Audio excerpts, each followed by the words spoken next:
Hello दोस्तों, कैसे हो? हैंडी हिंदी में अर्चना आपका स्वागत करती है। हैंडी हिंदी मतलब सुलभ हिंदी। ठीक है। तो आज हम हैंडी हिंदी मतलब सुलभ हिंदी के बारे में थोड़ा सा बेसिक जानना चाहते हैं।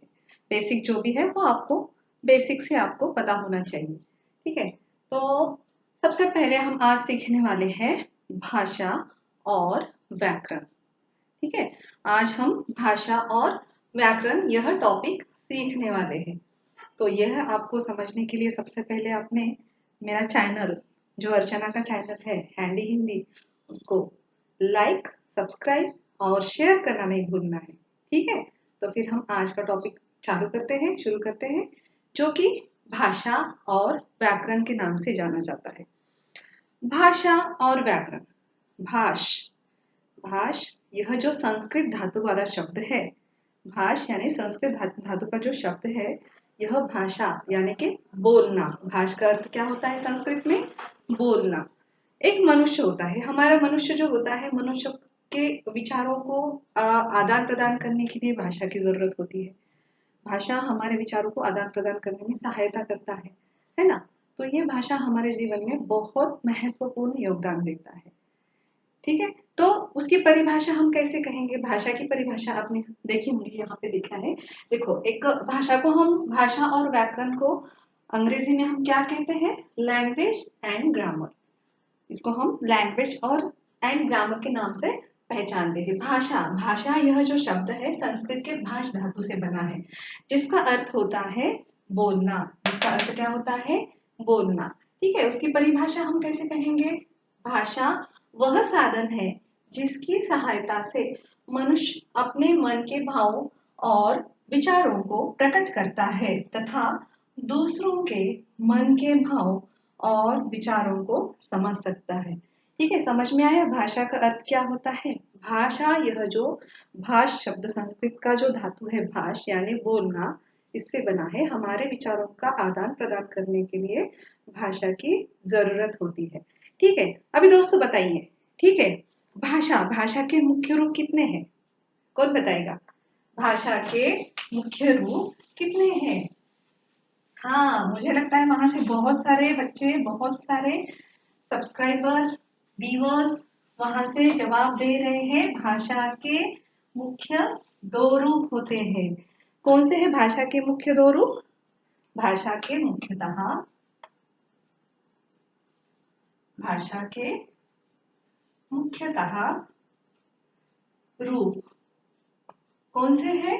दो रूप होते हैं उसके, मौखिक और दूसरा है लिखित। ठीक है। ये हमारी भाषा के दो रूप है, मौखिक और लिखित। ठीक है। भाषा के हम दो रूप जानते हैं, हमको पता है। अभी मौखिक मौखिक भाषा का जो रूप है, तो मौखिक रूप से हमको क्या पता चलता है? जो हम संभाषण करते हैं, एक व्यक्ति का दूसरे व्यक्ति के साथ जो संभाषण होता है, बातचीत होती है, या फिर बोलकर हम उसको प्रकट कर सकते हैं, सुनकर हम प्रकट कर सकते हैं। हाँ, वह कौन सी होती है? मौखिक होती है। मौखिक भाषा का वह रूप होता है जिससे हम हमारी एक व्यक्ति से दूसरे व्यक्ति की बात समझ सकते हैं, बोल सकते हैं, सुन सकते हैं। ठीक है। दूसरा है लिखित स्वरूप। आप पत्र लेखन करते हैं, निबंध लेखन करते हैं, मैसेज राइटिंग भी करते होंगे, है ना? तो हमको अगर एक दूसरे से पत्र लिखकर या तो फिर पुस्तक भी हम पढ़कर वो भी समझ सकते हैं, वह एक लिखित भाषा का उदाहरण है। ठीक है। और आगे का, इसमें अभी ये दो जो भाषा के मुख्यतः रूप है, इसमें एक स्थायी रूप है और एक अस्थायी रूप है। एक स्थायी रूप है, परमानेंट है, और दूसरा नॉन परमानेंट है। परमानेंट रूप कौन सा है? यह है या यह है? कौन सा है परमानेंट रूप? स्थायी रूप कौन सा कहा जाता है? जिसको हम बहुत दिनों तक सेव करके रख सकते हैं, बहुत दिनों तक उसको प्रोटेक्ट करके रख सकते हैं, वह कौन सा है? यस, भाषा का जो लिखित स्वरूप है, इसको स्थायी रूप माना जाता है। इसको हम कौन सा रूप माना जाता है? स्थायी। और यह होता है मौखिक अस्थायी रूप। ठीक है। भाषा का लिखित रूप यह है, वो स्थायी रूप जाना जाता है, और मौखिक रूप को हम अस्थायी रूप में पहचानते हैं। ठीक है। तो सबसे पहले हमने सीखा भाषा। भाषा शब्द का अर्थ, भाष शब्द का अर्थ जो संस्कृत धातु से बना है, बोलना। उसके बाद हमने सीखा है भाषा के मुख्यतः दो रूप होते हैं। पहला है मौखिक, दूसरा है लिखित।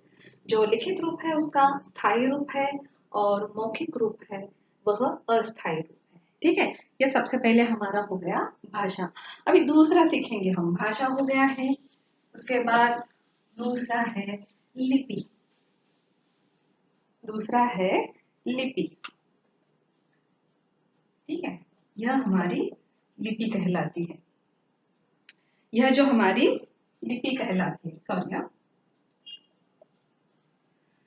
लिपि, स्क्रिप्ट। लिपि किसे कहते हैं? सबसे पहले तो आपने जाना है भाषा किसे कहते हैं, ये पता है। अभी लिपि किसे कहते हैं? जो कुछ ध्वनियों का समूह होता है। हम जब बोलते समय हमारे ध्वनियों का जो समूह होता है, जो कुछ चिन्ह होते हैं, चिन्ह, उनको हम लिपि के नाम से जानते हैं। जब बोलते समय कुछ ध्वनियों का समूह होता है और समूहों के कुछ चिन्ह होते हैं, उनको हम लिपि कहते हैं। ठीक है, तो हमारी जो भाषा है, हम हिंदी भाषा बोलते हैं, संस्कृत बोलते हैं, तो उसकी लिपि कौन सी है? हिंदी भाषा और संस्कृत भाषा की लिपि कौन सी है? देवनागरी। ये भी आपको पता है कि हिंदी भाषा और संस्कृत भाषा की लिपि देवनागरी है ना।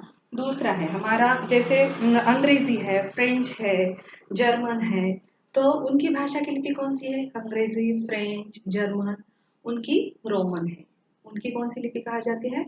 रोमन कही जाती है। उसके बाद है उर्दू, अरबी, फारसी, इनकी लिपि कौन सी है? फारसी। उर्दू, अरबी, फारसी, इनकी लिपि फारसी जानी जाती है। पंजाबी की लिपि कौन सी है? गुरुमुखी है। ठीक है, तो यह हमारी कुछ लिपियां आपके सामने मैंने प्रस्तुत की है। सबसे पहले हमने सीखा है भाष, उसके बाद सीखी है हमने लिपि। ठीक है, उसके बाद हम आगे सीखेंगे हमारे भारतीय भाषाओं में, भारतीय संविधान में कितने भाषाओं को स्वीकृति दी गई है? भारतीय संविधान में कितने भाषाओं को स्वीकृति दी गई है? हाँ, आपको पता है व्यूअर्स, आपने बताना है इसका जवाब। सही जवाब है 22। 22 भाषाओं को स्वीकृति दी गई है। तो वह भाषाएं कौन सी है? वह जो भाषाएं हमारी पहली, उसमें बहुत सारी भाषाएं हैं।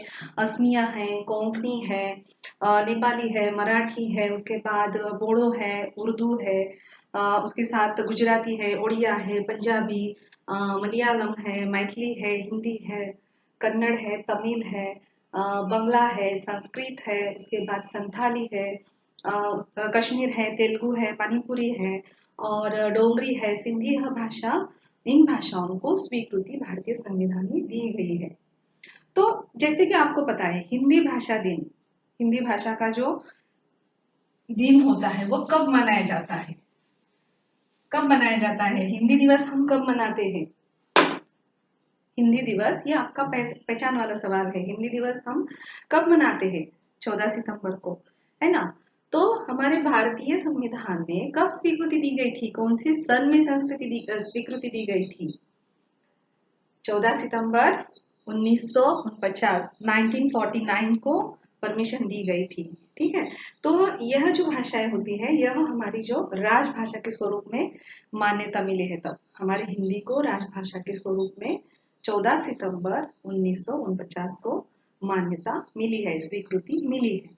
ठीक है, तो ज्यादा तरीके से बोले जाने वाली हिंदी जो भाषा है हमारी राजभाषा के स्वरूप में मानी जाती है। तो हिंदी भाषा कौन से भारत के राज्यों में ज्यादा तौर पर बोली जाती है? हिंदी भाषा भारत के कौन से राज्यों में ज्यादा तौर पर बोली जाती है? ये आपको सवाल पता है और जवाब भी पता है। बहुत सारे व्यूअर्स वहां से जवाब भी दे रहे होंगे, दे रहे हैं ना? हाँ, जवाब देते रहना है, मेरे साथ बातें करनी है। ठीक है, तो वह है हमारे उत्तर प्रदेश है, हिमाचल प्रदेश है, मध्य प्रदेश है, उत्तराखंड, छत्तीसगढ़, दिल्ली, बिहार, हरियाणा, अंडमान निकोबार, झारखंड है, राजस्थान है। इन जगहों पर, इन राज्यों में ज्यादा से ज्यादा हिंदी भाषा बोली जाती है। राजभाषा का स्वरूप वहां पे एक सफल प्राप्त हो गया है। ठीक है, सबसे पहले अभी मैं फिर से रिवाइज कर रही हूँ, मेरी सिखाने की टेक्निक ऐसी है, मैंने जितना आपको सिखाया मैं आपको बार बार उसको रिवाइज करती हूँ ताकि आपको वो याद रहे। सबसे पहले मैंने आपको सिखाया है आज का टॉपिक का नाम है लैंग्वेज एंड ग्रामर। उसके बाद है भाषा और व्याकरण, भाषा का अर्थ मैंने आपको सिखाया है।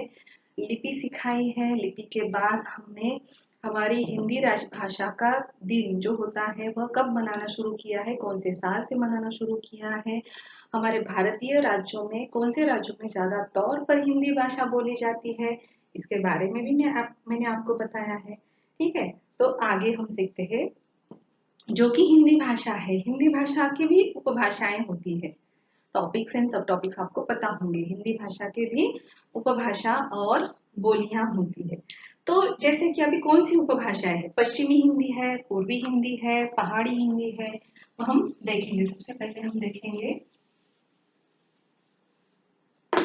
हिंदी भाषा की उपभाषाएं। हिंदी भाषा की उपभाषाएं वह कौन सी है, वह कौन सी है? सबसे पहली है पश्चिमी हिंदी,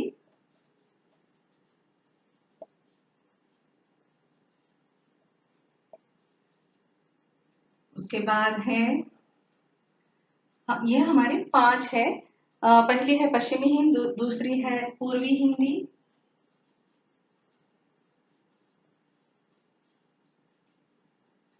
तीसरी है हमारी पहाड़ी हिंदी,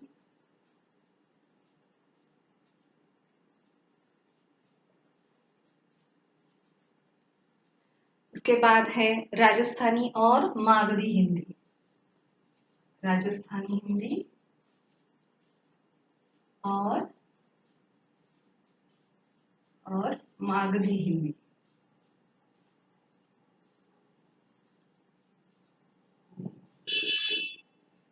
यह हमारे हिंदी की उपभाषाएं हैं। उपभाषाएं कौन सी है?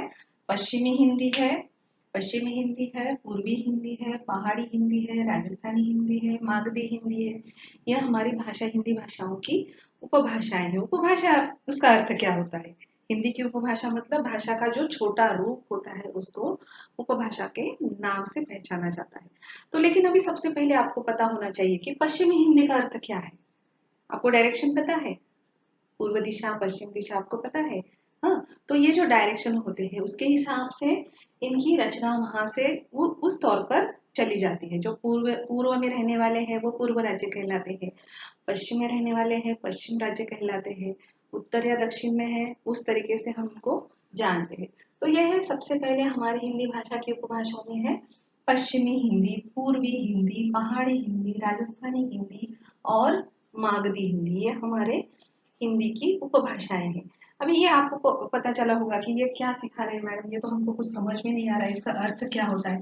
तो सबसे पहले हम सीखेंगे पश्चिमी हिंदी क्या होती है। पश्चिम, पश्चिम किसे कहते हैं?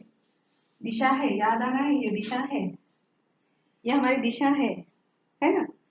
हाँ, डायरेक्शन में से है, ईस्ट वेस्ट नॉर्थ और साउथ, है ना? तो ये पश्चिमी हिंदी। पश्चिमी हिंदी में किस तरीके से भाषा बोली जाती है? जैसे कि खड़ी बोली है,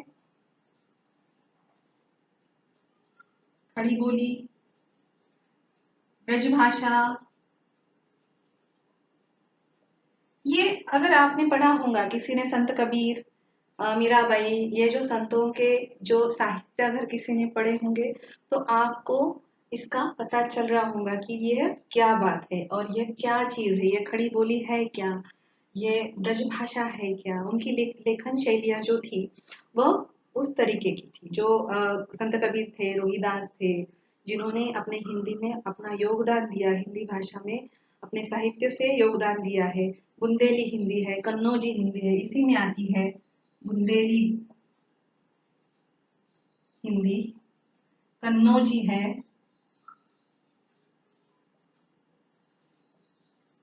ये लेखन शैली में आपको पता चलता है कि इसका अर्थ क्या होता है। हरियाणवी भी है, इसको बांगरू भी कहते हैं, हरियाणवी,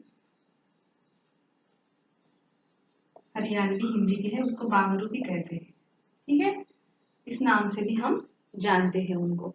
ठीक है, इतना तो समझ में आया है कि ये जो हमारा हिंदी भाषा की जो उपभाषा है उसमें से हम जो पहला सीख रहे हैं पश्चिमी हिंदी, पश्चिमी हिंदी के भी उनकी उपभाषाएं हैं। वो है खड़ी बोली है, ब्रजभाषा है, बुंदेली है, कन्नौजी है, हरियाणवी, बांगड़ू।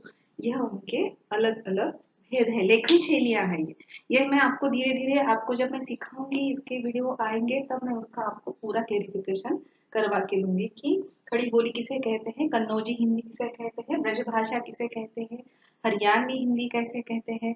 अगर ये आपको समझना होगा तो आप बहुत सारे फिल्म देखते होंगे, मुझे पता है बहुत सारे हमारे व्यूवर्स हैं वो पिक्चर्स देखते हैं।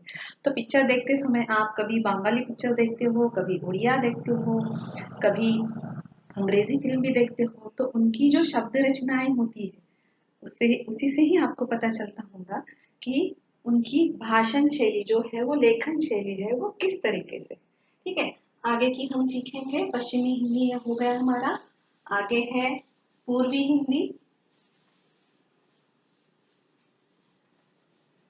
दूसरा भेद है उसका पूर्वी हिंदी।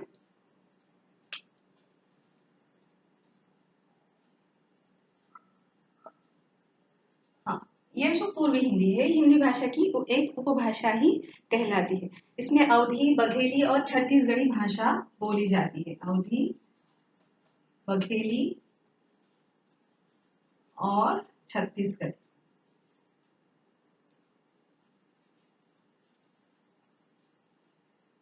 यह भाषाएं वहां पे इस्तेमाल की जाती है। उसको छत्तीसगढ़ी भी बोला जाता है, इनको हम छत्तीसगढ़ी भी बोली जाती है। ये पूर्वी हिंदी में है, यह अवधी बोली जाती है, बघेली बोली जाती है, छत्तीसगढ़ी बोली जाती है। लेखन शैलियों में आपको धीरे धीरे पता चलेगा, इनकी लेखन शैलियां में आपको जैसे जैसे यह लेखन शैलियां आएंगी उन वीडियो में आपको इसका क्लेरिफिकेशन हो जाएगा। ठीक है, ओके। आगे है तीसरी,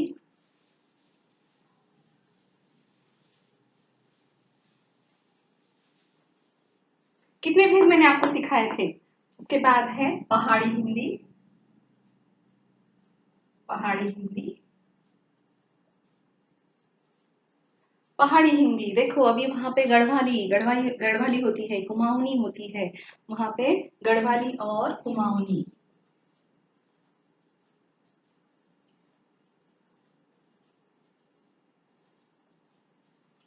यह उनकी रचनाएं होती है, उनकी लेखन शैलियां जो होती है वह गढ़वाली भाषा में होती है, कुमाऊनी भाषा में होती है। ये आपको धीरे धीरे इसका पता चल जाएगा कि यह प्रकार क्या है, यह भेद क्या है। जो बच्चे नए होंगे जिन्होंने इसके पहले रचनाएं पढ़ी होंगी उनके लिए कुछ कठिन नहीं है, लेकिन जो नए व्यूअर्स होंगे उनके लिए यह समझना बहुत मुश्किल है। तो वो आपकी जो समझ है गड़बड़ मत कीजिए, मैं आपको सब समझा दूंगी कि हर एक हिंदी भाषा की उपभाषाएं हम कैसे पहचाने, ब्रज भाषा कौन सी होती है, कौन से साहित्यकार ने कौन से भाषा में लिखा है, मैं आपको धीरे धीरे बता दूंगी। ठीक है, आगे है राजस्थानी हिंदी।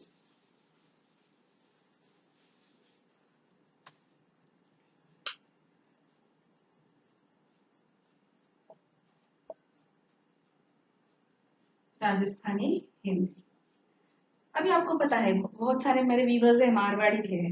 मारवाड़ी जो होंगे तो उनको पता है कि उनको पता चलता है कि कौन मारवाड़ी है, कौन जयपुरी है, कौन मेवाती है, या फिर कौन मालवी है। यह उनकी जो भेद है, उन्हीं में जो भेद होते हैं अलग अलग, उनके रचनाओं के जो भेद होते हैं यह उनको पता चलता है। मारवाड़ी है, जयपुरी है, मारवाड़ी जयपुरी है, उसके साथ मेवाती और मालवी भी है।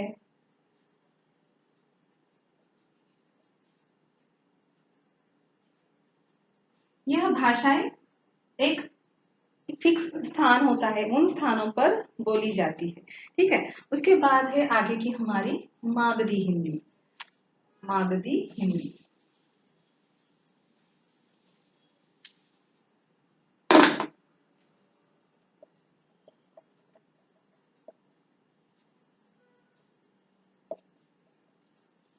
समझ में आ रहा है, आसान है, समझ आ रहा है, मुझे लगता है समझ में आ रहा होगा क्योंकि मैंने बहुत आसान तरीके से आपको सिखाया है। ये कठिन नहीं है, बहुत आसान है। ठीक है, उसमें भोजपुरी है, मागधी हिंदी में भोजपुरी। आप फिल्म देखते हो, भोजपुरी फिल्म देखते हो? हाँ, तो उनकी रचनाएं कैसी होती है, उनकी भाषा किस प्रकार से होती है, वो हमको समझ में आती है, भले ही बोलने को नहीं आती है लेकिन वो समझ आती है ना।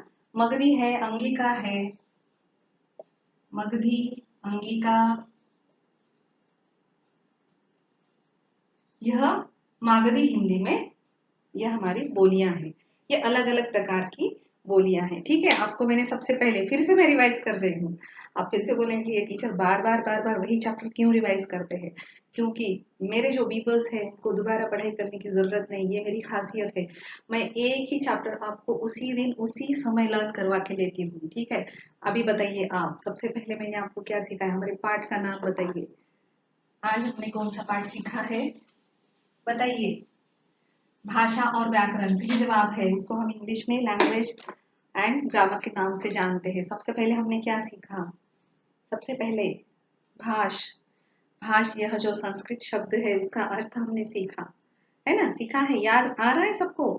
अगर मेरे साथ कंटिन्यू होंगे तो 101% आपको याद आ रहा होगा कि मैंने आपको क्या सिखाया है। उसके बाद मैंने भाषा के दो रूप सिखाए हैं। कौन से रूप है, लिखित और मौखिक। ठीक है, लिखित रूप में क्या अंतर है और मौखिक रूप में क्या अंतर है, ये मैंने आपको सिखाया है। उसके बाद मैंने आपको सिखाया था कि स्थायी रूप कौन सा है, भाषा का स्थायी रूप किसे कहा जाता है। भाषा का स्थायी रूप मैंने आपको लिखित सिखाया था, और अस्थायी रूप कौन सा है, मौखिक है ना, याद आ रहा है सबको। उसके बाद हमने हमने आपको सिखाया था कि स्क्रिप्ट, लिपि, लिपि किसे कहते हैं, लिपि कैसे बनती है। जो मैंने आपको कुछ ध्वनियों का समूह कहलाया जाता है, जिनको हम वर्णों से पहचानते हैं, उनका अलग अलग चिन्ह होता है। यह चिन्ह हमको पता होना चाहिए, उसको हम लिपि कहते हैं। और हिंदी और संस्कृत की लिपि मैंने कौन सी सिखाई थी आपको, देवनागरी, याद आ रहा है, याद आ रहा है मेरे साथ, आना ही चाहिए। उसके बाद मैंने आपको सिखाया था अंग्रेजी और फ्रेंच और जर्मन भाषा की लिपि कौन सी है, यह भी सिखाई थी, उसकी रोमन है। उर्दू, अरबी और फारसी की कौन सी है, उसकी मैंने फारसी लिपि सिखाई है। और पंजाबी की लिपि कौन सी है, गुरुमुखी है। आपको याद आ रहा है, 101% याद आ रहा होगा, मुझे पता है। उसके बाद मैंने आपको सिखाया है भारतीय संविधान में कितने भाषाओं को स्वीकृति दी गई है। यह सही जवाब है, सही जवाब है आपका। भारतीय संविधान में 22 भाषाओं को स्वीकृति दी गई है। मैंने वो 22 भाषाएं भी आपके सामने प्रकट की थी। उसके बाद मैंने सिखाया है आपको कि हम हिंदी दिवस कौन से दिन मनाते हैं, और भारत में हमारे हिंदी को राजभाषा के स्वरूप में कब मनाना शुरू किया, कौन से साल से मनाना शुरू किया था, ये भी मैंने आपको सिखाया था, याद आ रहा है। उसके बाद मैंने आपको सिखाए हैं हिंदी भाषा की उपभाषाएं और उनकी बोलियां, है ना। अभी मैंने आपको सिखाया उसकी पश्चिमी हिंदी, पूर्वी हिंदी, मागधी हिंदी, राजस्थानी हिंदी, पहाड़ी हिंदी और उनकी बोलियां, यहाँ तक मैंने आपको सिखाया है। तो यहाँ तक हमारा ये फर्स्ट टॉपिक, यहाँ का भाषा का टॉपिक खत्म होता है। क्लियर है, किसी को कुछ कंफ्यूजन नहीं होगा, 101% कहती हूँ, किसी को भी कोई कंफ्यूजन नहीं होगा। और आगे हम आगे चलते हैं, दूसरा टॉपिक है हमारा ये व्याकरण। व्याकरण किसे कहते हैं, ठीक है, भाषा समझ में आई है आपको। अभी हम आगे का एक टॉपिक लेंगे, व्याकरण। टॉपिक सेम ही है, लेकिन आपको मैंने बेसिक से सिखाना शुरू किया है कि व्याकरण किसे कहते हैं।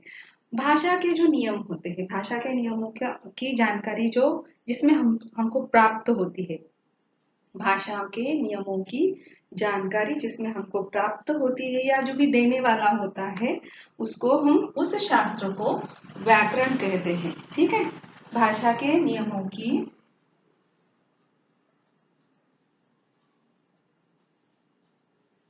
भाषा के नियमों की जानकारी देने वाला शास्त्र व्याकरण कहलाता है, व्याकरण कहलाता है। ठीक है, तो अब हम सीख रहे हैं व्याकरण। ठीक है, तो व्याकरण किसे कहते हैं, जो भाषा के कुछ नियम होते हैं और उनकी जानकारी हमारे तरफ भेजने वाला या तो फिर देने वाला जो शास्त्र होता है, उसको हम व्याकरण के नाम से जानते हैं। ठीक है, तो व्याकरण के मुख्यतः कितने अंग होते हैं, जैसे कि हमारे बॉडी के पार्ट्स होते हैं, वैसे भी व्याकरण के अंग होते हैं, ठीक है। वैसे ही व्याकरण के कुछ अंग होते हैं। किसी को पता है व्याकरण के कितने अंग हैं? विवश बताइए। हाँ, उसके 4 अंग होते हैं, उसके 4 अंग होते हैं। सबसे पहला होता है उसका वर्ण विचार, दूसरा होता है उसका शब्द विचार, तीसरा होता है उसका वाक्य विचार और चौथा होता है उसका पद विचार, ठीक है। तो सबसे पहले हम इनकी जानकारी लेंगे। व्याकरण के मुख्यतः 4 अंग होते हैं। व्याकरण के मुख्यतः 4 अंग होते हैं। तो मैंने आपको सिखाया सबसे पहला वर्ण विचार। वर्ण किसे कहते हैं? भाषा की जो सबसे छोटी इकाई होती है उसको हम वर्ण के नाम से जानते हैं, है ना। जो कि वर्णों का स्वरूप होता है, उनके भेद होते हैं। वाक्य विचार में हम क्या सीखते हैं? यह है हमारा वाक्य विचार। वाक्य विचार है, इसमें हम वर्ण होते हैं जो कि भाषा की सबसे छोटी इकाई। मैं आपको धीरे धीरे वो भी सिखाने वाली हूँ। आगे की वीडियो में आपको वो भी देखना है कि वर्ण विचार किसे कहते हैं, उनका बेसिक नॉलेज क्या है, वो भी मैं आपको सिखाने वाली हूँ। इसमें वर्णों का स्वरूप होता है। इसमें क्या क्या होता है? वाक्य विचार में वर्ण का स्वरूप होता है, वर्ण का भेद होता है, उसका प्रकार होता है, उसका लिंग होता है, वचन होता है और उनके बारे में हमको जानकारी दी जाती है, ठीक है। इसमें वाक्य विचार में क्या क्या सिखाया जाता है? वर्ण, शब्दों के जो स्वरूप, उनके वर्णों के स्वरूप, उनके भेद, उनके वचन, उनके लिंग के बारे में हमको जानकारी दी जाती है, ठीक है। वाक्य विचार ये हमारा पहला है। दूसरा कौन सा है? शब्द विचार, ठीक है। अभी आप बोलोगे कि वाक्य में और शब्द में क्या अंतर है? देखो, सबसे पहला होता है वर्ण, जो अ आ इ ई के नाम से जाना जाता है। जब हम दो या दो से ज्यादा वर्ण इकट्ठा करते हैं तो उससे क्या बन जाता है? शब्द बन जाता है। उससे शब्द बन जाता है। अगर हमने बहुत सारे शब्द एक साथ इकट्ठे किए हैं तो उसको अर्थपूर्ण शब्द अगर हमने इकट्ठा किए हैं तो उसका अर्थपूर्ण वाक्य बन जाता है ना। और वाक्यों को हमने अर्थपूर्ण वाक्यों को अगर इकट्ठा किया है तो उसका पद बन जाता है। ये हम धीरे धीरे सीखने वाले हैं। तीसरा है वाक्य विचार और चौथा है पद विचार, ठीक है। तो ये जो हमारे व्याकरण के मुख्यतः 4 अंग है। पहला है वाक्य विचार, दूसरा है शब्द विचार, तीसरा है वर्ण विचार। पहला है वर्ण विचार, ओके। वर्ण विचार है, उसके बाद शब्द विचार है, तीसरा है वाक्य विचार और चौथा है पद विचार। देखो वहां पे वर्ण एक एक एक एक वर्ण जोड़कर अगर हमने कुछ शब्द बनाए हैं, उन शब्दों को जोड़कर वाक्य बनाए हैं, कुछ वाक्यों को जोड़कर पद बनाए हैं, है ना। तो इतना तो क्लियरिफाई हुआ है आपको कि व्याकरण के मुख्य अंग कौन से हैं। तो कल हम सीखने वाले हैं वर्ण विचार, जिसको हम मॉर्फोलॉजी के नाम से भी जानते हैं, है ना। आपको पता होगा इसका नाम मॉर्फोलॉजी किसे कहते हैं। ओके, उसको हम फोनोलॉजी के नाम से भी जानते हैं या तो फिर मॉर्फोलॉजी के नाम से भी जाना जाता है। मुझे लगता है कि मैंने आज जितना सीखा है उतना आपको 101% समझ में आया होगा। मैं इसके ऊपर अभी कुछ सवाल पूछने वाली हूँ, उसके आपने जवाब देने हैं, ठीक है।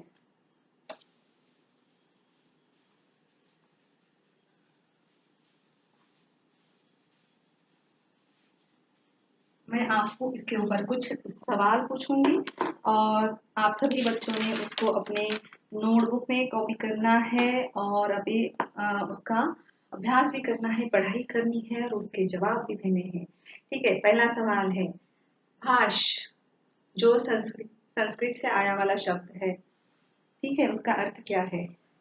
पहला प्रश्न है, पहला सवाल है आपके लिए, भाष धातु जो संस्कृत से बना है उसका अर्थ बोलिए। यस, जवाब आएगा आएगा, मैं जवाब की राह देखूंगी, ठीक है। दूसरा सवाल है, भाषा के मुख्यतः कितने रूप होते हैं? अगर आपने मेरा पूरा पीरियड या पूरा लेक्चर आपने देखा होगा तो आपको ये बहुत आसान जाएगा इसका सवाल का जवाब देना। यस यस, भाषा के मुख्य कितने रूप होते हैं, आया है सवाल का जवाब, आया होगा, 101% आया होगा। तीसरा सवाल है लिपि किसे कहते हैं। तीसरा सवाल है लिपि किसे कहते हैं। यस, आया ही होगा, इसका भी जवाब आपको आया ही होगा। अभी आगे का सवाल है हिंदी और संस्कृत भाषा की लिपि कौन सी है। हिंदी और संस्कृत भाषा की लिपि कौन सी है। आया है, आया होगा, आया होगा। आपने ओरली फटाफट जवाब देने हैं, खुद को अपने में ये करना है, चेक करना है अपने आप को चेक करना है। आगे का सवाल है पंजाबी की लिपि कौन सी है। पंजाबी की लिपि कौन सी है। आया है जवाब। आगे का सवाल है, आगे का सवाल है, आपने कॉपी करवा के लेने हैं इस सवाल सब और उसके जवाब आपने मुझे देने हैं, ठीक है। आगे का सवाल है भारतीय संविधान में कितने भाषाओं को स्वीकृति दी गई थी। भारतीय संविधान में कितने भाषाओं को स्वीकृति दी गई थी। आया जवाब, आया। Yes okay. हिंदी दिवस कब मनाया जाता है। आगे का सवाल है हिंदी दिवस कब मनाया जाता है। हिंदी दिवस कब मनाया जाता है। मैं किसी भी सवाल का जवाब अभी नहीं देने वाली हूँ, ठीक है। हिंदी दिवस को कौन से साल से राजभाषा के स्वरूप में माना गया, यह भी सवाल है।